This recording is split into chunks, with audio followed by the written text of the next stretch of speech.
Let's do it together is a caregiving principle that I relied on frequently to remind myself that Harvey and I were still a couple. We had done life together, and vacations and travel was just another part of that togetherness. Hello, friends. I'm Dr. Renee Harmon. I'm the author of Surfing the Waves of Alzheimer's. It's a teaching memoir about my husband Harvey and his time with younger onset Alzheimer's disease, how it affected him, me, and our family.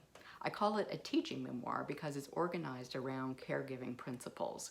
Each chapter is named one of these principles and illustrated with story and ends with discussion. In the 16th chapter of my book, titled Let's Do It Together, I describe our oldest daughter's wedding and how we incorporated Harvey into it.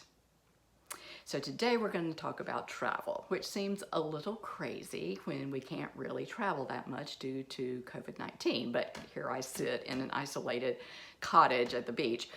In any event, I hope that today's vlog will inspire you to start planning ahead for the days when we have vaccinations and eradication of the coronavirus.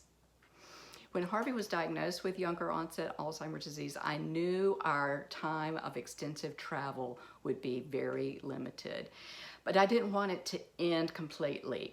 It was part of who we were as a couple, but my plans were going to have to change. So our first trip I planned was a bucket list item, to raft down the Colorado River in the Grand Canyon.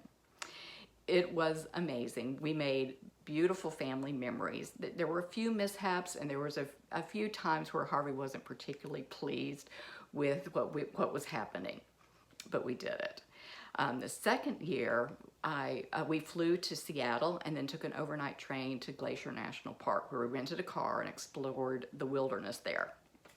The next year, we went to Belize. I had hired a guide who knew about Harvey's diagnosis, and we had the itinerary all planned out.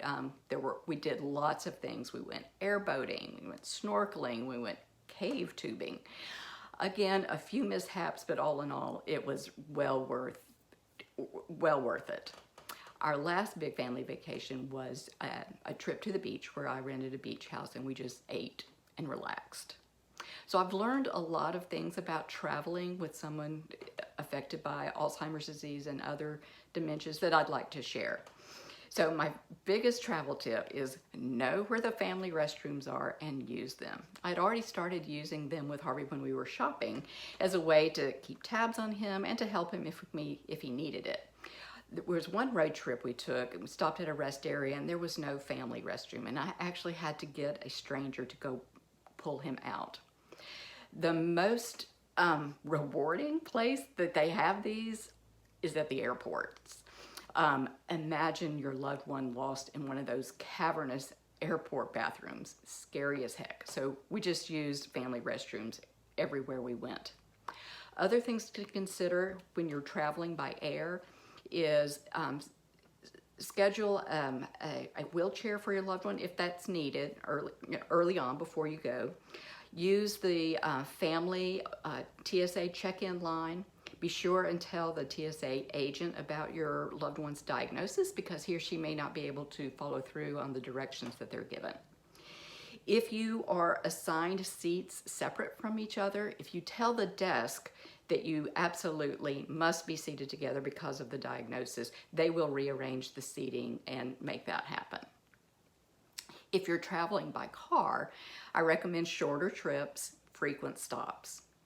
If you're going to be staying at hotels or guest houses like Airbnb, just know that your loved one might become disoriented and not be able to find their way around. So you have to be super vigilant. I had a couple of times where I lost Harvey for a few minutes and it was terrifying. If you're staying with friends and family, same thing applies. So a few documents or things that you need to carry with you every time you travel include a full itinerary, medication list, emergency phone numbers, doctor phone numbers, legal documents such as a power of attorney, and an up-to-date photograph of your loved one. If you have the means, you might consider taking a hired caregiver with you. This will free you up for time by yourself or time with other members of your party. I did find a really nice article by Alzheimer's Association that I will link in the description of this video. I'm also linking 2 essays that I've recently written around this topic of let's do it together. One explores doing household chores and the other explores play. I'll put those in the link as well. I hope we can all travel safely again soon. Farewell from Florida for now. Be well and keep your balance.